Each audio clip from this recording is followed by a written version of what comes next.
Hi everyone, I'm Liana Espinosa, and this is my reflection on my portfolio. Well, first of all, I wanted to say that this class has really helped me and taught me so much. So many writing abilities, so many different ways to approach writing, and it's been really interesting to be part of it. Um, one of the one of the readings that impacted me the most was definitely The Country That Doesn't Read. This reading was about, how in Mexico there's a lot of people, there's people who read a lot, but it's basically newspapers and magazines and everything, and it's not real valuable literature.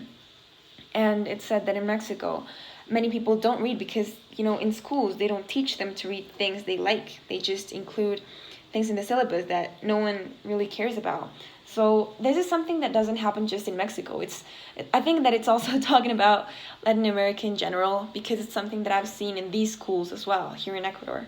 And we should try and change that, because teaching kids to read and just influencing them and creating these new hobbies and habits, it's really important so that we can have an educated people, so that we can have an educated country and we can progress.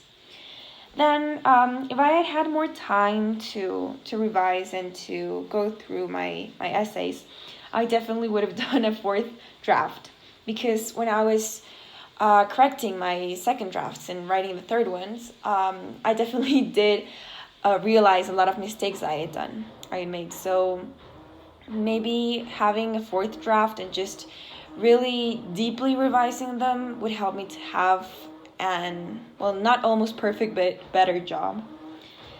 How has this affected my writing process? Well, I definitely had a lot of hard tasks.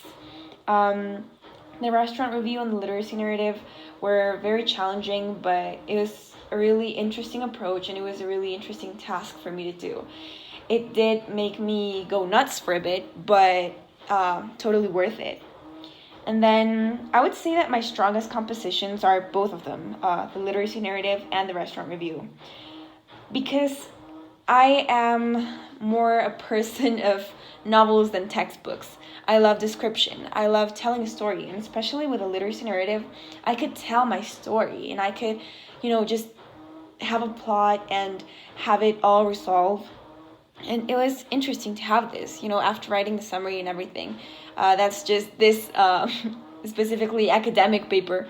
Having the opportunity to write a literacy narrative and having the opportunity to describe and tell a story. I think that I enjoyed very much writing it, so it made my writing good. And then the restaurant review also. It has a lot of description, it has a lot of colorful language, and I think that I am particularly, not excellent at it, but I enjoy it. So I do try my best to make it interesting for you guys. And then my weakest composition would definitely be the summary, because it's not having any original ideas or original thoughts into it. You can basically just basically have to put another author's words into more simple or short or easy to understand sentences. And it's necessary to know how to do it, but still I think that the summary was my weakest because I couldn't express my own thoughts. I think that this portfolio demonstrates overall that I can be as multifaceted as I want. With work, I can achieve anything I put my mind to. And then I definitely feel confident writing all sorts of different assignments and in different rhetorical situations. This has really helped me a lot. Finally, about the outside writing, I included this because it has to do with the literacy narrative. This one is something I wrote for my history of art class, and it really introduced me into this architecture and art world, and I fell in love with it. You can see from my descriptions and from my words that I really loved it and I was really astonished by it. So I hope you like it. Thanks.